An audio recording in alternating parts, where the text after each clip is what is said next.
bem-vindo a mais um episódio da série História do Processo Judicial. O tema de hoje é Graciano, o decreto de Graciano no contexto da história do direito canônico. Adaptação de José Tessainer, narração de Alessandra Gauer e Gustavo Morgenthau. Nosso episódio de hoje divide-se em 3 partes. Na primeira, retirada de um texto de Cláudia Rosane Hessler, apresenta-se o Decreto de Graciano, no contexto da história do direito canônico. Na segunda, é apresentado um texto do próprio Graciano, em que ele sustenta a superioridade dos sacerdotes e do direito eclesiástico sobre os reis e o direito secular. Na terceira, dá-se notícia do que se sabe a respeito da vida de Graciano. Iniciamos com o texto de Cláudia Rosane Hessler. Aleluia, aleluia, aleluia. Aleluia, aleluia, aleluia. De uma maneira geral, pode-se ver a história do direito canônico como dividida em 2 fases básicas, a do ius antiquum e a do ius novum, cujo marco divisor é precisamente o Decreto de Graciano. O chamado direito antigo é caracterizado pela dispersividade e pela presença de direitos eclesiásticos locais diversos e por vezes contrastantes em razão de sua própria especificidade. Em contrapartida, o direito novo é identificado por sua tendência à universalidade das normas e à sistematização, embora relativa para os critérios modernos. O século XII foi um século extremamente fecundo para a história do direito. Nele encontramos os movimentos que determinarão todo o trabalho jurídico dos séculos posteriores, até a sua superação pelo jusracionalismo, nos séculos XVI e XVII. Neste momento histórico, atinge-se uma nova configuração da própria civilização europeia. Como resume Vinogradov, o papado conseguira uma decisiva concentração de poder durante o período de Gregório VII. O feudalismo consolidara-se como sistema. Os estados normandos apareciam como promessa de uma administração estatal eficaz e de organização política. As cidades independentes da Lombardia haviam atingido um notável progresso econômico. Do ponto de vista do direito canônico, talvez o mais importante fator de desenvolvimento deste período seja a luta travada entre a Igreja e o Império Sacro-Germânico.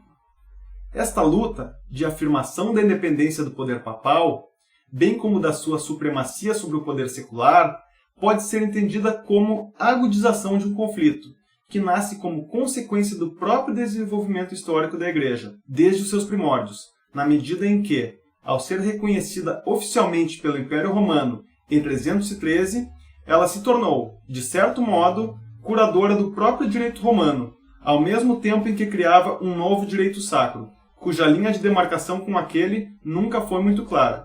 O decreto, como repositório dos resultados da luta travada durante os séculos que o precederam, pode ser entendido como tentativa de harmonização e conciliação doutrinária entre as diversas forças que existiam dentro da Igreja em sua época. O método seguido por Graciano não difere substancialmente daquele peculiar à sua época, derivado do uso dos instrumentos da dialética. Ele procura expor o problema, dando-lhe posteriormente solução, a partir do exame das contradições que nele podem ser encontradas, com base nas autoridades, escolhendo e justificando sua conclusão neste procedimento de harmonização e concordância, cuja importância se revela já no título da compilação, provavelmente atribuída pelo próprio autor. Concordância dos cânones discordantes. A compilação assim intitulada, já na Idade Média, ficou conhecida como Decretum. Apesar de sua importância, seja como um instrumento utilizado pelos tribunais, seja como texto que servia ao ensino do direito canônico, o decreto não teve reconhecimento oficial e permaneceu uma coleção privada, até ser posteriormente incorporado ao Corpus Iuris Canonici.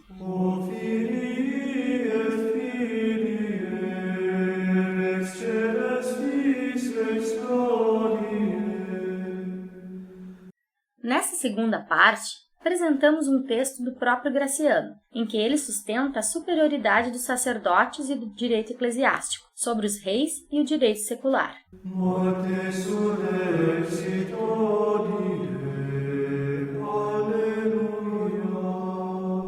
As leis dos príncipes não se encontram acima das eclesiásticas, mas a elas se subordinam, escreveu o Papa Nicolau aos bispos reunidos no Concílio de Convicino. As leis dos imperadores não dissolvem as eclesiásticas. Não se aplica a lei dos imperadores nas controvérsias eclesiásticas. Principalmente se contrariam as normas evangélicas e canônicas. Mas a lei dos imperadores não é superior à lei de Deus, mas lhe é subordinada. Para demonstrar isso, bastam os testemunhos de Inocêncio e de Gregório. Santo Inocente, em sua epístola ao episcopado de Antioquia, diz: Quereis saber se 2 sedes eclesiásticas devem ser estabelecidas e 2 bispos nomeados, quando uma província é dividida em 2 por um decreto imperial. Não vedes que a Igreja de Deus não deve conformar-se com as instáveis necessidades mundanas e ajustar-se às divisões que o imperador estabeleceu em razão de suas próprias necessidades? E o beato Gregório, escrevendo para a nobre senhora Teotista, disse, entre outras coisas: Se alguém afirma que casamentos podem ser dissolvidos por causa de religião, observa que a lei humana não pode permitir o que a lei divina proíbe. Não afirmamos que as leis dos imperadores devam ser rejeitadas, das quais a Igreja muitas vezes se vale contra heréticos e contra tiranos, e que a defendem contra os maus. Mas afirmamos que elas não podem ser aplicadas em detrimento dos decretos evangélicos, apostólicos e canônicos, aos quais se devem subordinar. Não é lícito ao imperador objetar as regras evangélicas, disse o Papa Símaco no 6º Sínodo, ao tempo do imperador Teodorico. Não é lícito ao imperador, nem a qualquer que tenha o dever de custodiar a piedade, atentar contra os mandados divinos, ou fazer qualquer coisa contra as regras do Evangelho, dos profetas e dos apóstolos. Nas causas eclesiásticas, a vontade do rei não deve ser preferida às dos sacerdotes, disse o Papa Félix. É certo que, nos vossos afazeres, a salvação exige que, quando tratando dos afazeres de Deus, deveis tomar cuidado de que a vontade dos reis seja subordinada e não superior às dos sacerdotes de Cristo. As coisas sacrossantas devem eles aprender dos bispos, e não ensinar-lhes. É necessário que sigais a forma eclesiástica, não a colocando abaixo das leis humanas. Deus quer que abaixeis a cabeça em pia devoção. De outro modo, ultrapassando as fronteiras das disposições celestiais, insultar-se-á quem as estabeleceu. As leis não podem contrariar os costumes e decretos dos pontífices romanos. São nulas as leis contrárias aos cânones e aos bons costumes, disse o Papa Nicolau, em epístola ao imperador Miguel, que se inicia com a palavra estabelecemos. Vosso império deve estar restringir-se à administração das coisas públicas e cotidianas, sem usurpar aquilo que somente aos sacerdotes compete. Os tribunais dos reis submetem-se à potestade sacerdotal, disse Gregório Nazianzeno aos imperadores de Constantinopla. Não aceitais a liberdade da palavra? Não admitis livremente que a lei de Cristo vos coloca sob o poder sacerdotal e seus tribunais? A nós foi dado um poder muito mais perfeito que o de vossos principados. Não vos parece justo que a carne deva ceder aos princípios e às coisas terrenas às divinas? Aleluia, aleluia, aleluia. Nesta terceira e última parte, uma notícia sobre o que se sabe da vida de Graciano.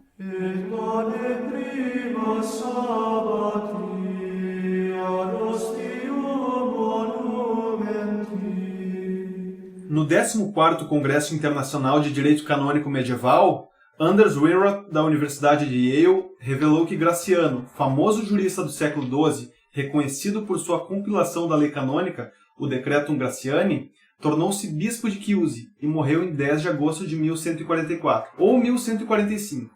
Ele expôs tais descobertas em um artigo intitulado Onde Graciano Dormiu, a vida e a morte do pai do direito canônico, aprovado por historiadores e colegas da Universidade de Toronto, sede do Congresso. Anders Wierot reduziu dezenas de fontes para descobrir novos detalhes sobre o homem que lecionou direito na Universidade de Bolonha. Uma dessas fontes é um relatório necrológico do século XII, escrito em Siena. O trabalho contém referências a um Graciano, bispo de Chiusi, morto em 10 de agosto. Wierot acredita que Graciano tenha sido professor em Bolonha por apenas 2 anos, tempo em que escreveu o seu Decretum, e que logo deixou a posição por um trabalho mais gratificante, o bispado, por volta de 1143. Para a época, uma mudança de carreira consideravelmente comum. No entanto, tudo indica que foi uma carreira de curta duração, já que Chiusi anunciou um novo bispo em 1146. Com base nessa informação, Winroth estabeleceu os anos de 1144 ou 1145 como possíveis datas para o falecimento de Graciano, e, de acordo com a tradição italiana, é provável que o jurista tenha sido enterrado na própria Catedral de Chiusi.